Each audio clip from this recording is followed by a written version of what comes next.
First time हांव पळयला Goa independence 63 वर्स जाली. खूब सीएम येयले, खूब सीएम गेले, पूण हो आमचो एक असो सीएम मेळ्ळा तेणे हे फ्रीडम फायटरांक लागून खूब कितें केलां तें कोणेच केलें ना. हांव ताका चड आनी चड आयुश्य मागता. आयच्या दिसाक ते 15 जाणांचेर तेणे भोवमान केला. ते फुडें कर्नलाक वसंत मेळ्ळो, तेजोय केलो हे फुडें. आनी हे जे पळय केलां कार्य खरेंच ते खणें विसरपा न्हू. आनी तुमकां सगळें सांगता, ज्या ज्या दिसाक आमच्या गोंयच्या राज्याच्या प्रत्येक दिसाक तुमच्या नातवाक पुत्रांक तुम्ही त्या दिसा धाडून ये. पयलींच म्हाका सीएमान विचारलें, पिंटो रेव्होल्युशन दीस आसलो, कितले आमच्या सीएमा खातीर ओल्ड फ्रीडम फायटराच्या भुरग्यांक जॉब दिले, थोडे कितें उरलाय. हे भुरगे केन्नाच तिथे येवंक पावनाय. विचारले म्हाका कित्याक येना हे. तांकां अभिमान आसूंक जायो, हे फ्रीडम फायटर बापायक लागून तुमकां जॉब मेळ्ळाय. आनी ते दीस कसले आसाय ते प्रत्येकानी भुरग्यांनी नातरांनी पुत्रांनी तो दीस विसरूंक जायना.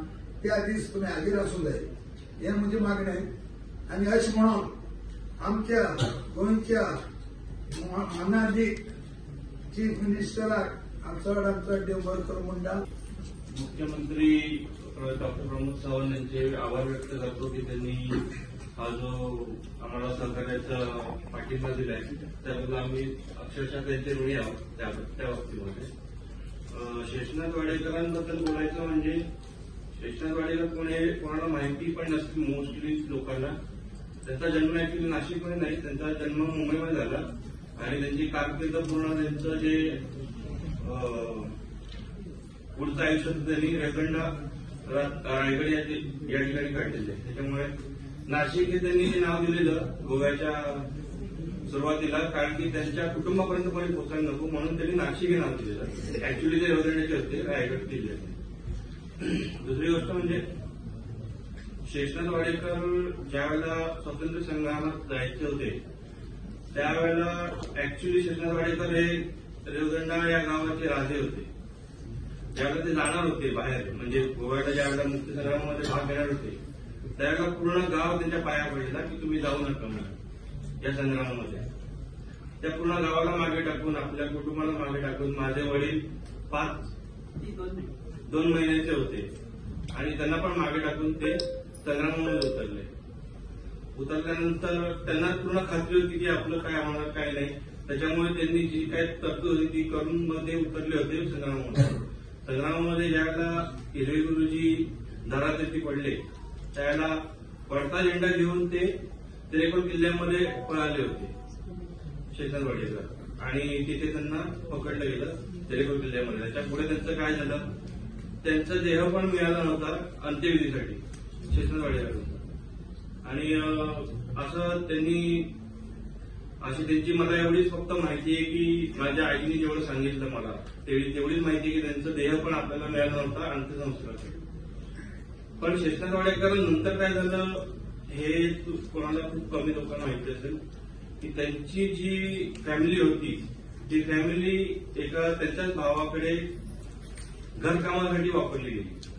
म्हणजे त्यांची बायको, त्यांचा मुलगा, त्यांची मुलगी, 2 मुली हे सगळ्यांना घरकामासाठी वापरलं गेलं त्यांच्या मुंबईला त्यांच्या नातेवाईकांकडे. त्यामुळे शेषनाथ वाडेकरांची फॅमिली पूर्णपणे कोणाच्या संपर्कात आलीच नव्हती, कारण की त्यांचं पूर्ण नामोनिशाण मिटून टाकलं होतं.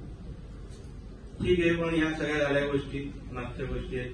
पण ह्या वेळेला मी आता सध्या तरी परत एकदा व्यक्त करतो की आम्ही ऋणी आहोत doctor Pramod Sawant chief minister यांचे की त्यांनी आम्हाला फार मोठं सहकार्य केलेलं आहे हे जे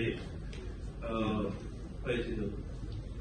आणि गोव्याला पण 63 वर्ष होतील आता उद्या स्वातंत्र्य होऊन आणि आज पूर्वसंध्या स्वातंत्र्याची. त्यामुळे गोव्याचं जे पुढचं फ्युचर आहे ते तर खूपच चांगलं आहे हे दिसतंच आहे, कारण की जे डेव्हलपमेंट आम्ही बघतोय त्याप्रमाणे आम्ही बघतोच की खूपच चांगलं फ्युचर आहे गोव्याचं. होना चाहिए था। राम मनोहर लोहिया ने तभी कहा था कि गोवा को मुक्ति अभी दिला दो 1947 में ही, लेकिन तब के सरकार ने इंटरेस्ट नहीं लिया, इसलिए 14 साल में लेट गोवा को मुक्ति मिली है। और उन्हीं के कारण इस 14 साल में जो 74 हुतात्मा होना पड़ा, तब लेके उस वक्त की सरकार को विजय ऑपरेशन करना पड़ा, तब 14 years delay to liberate the state of Goa.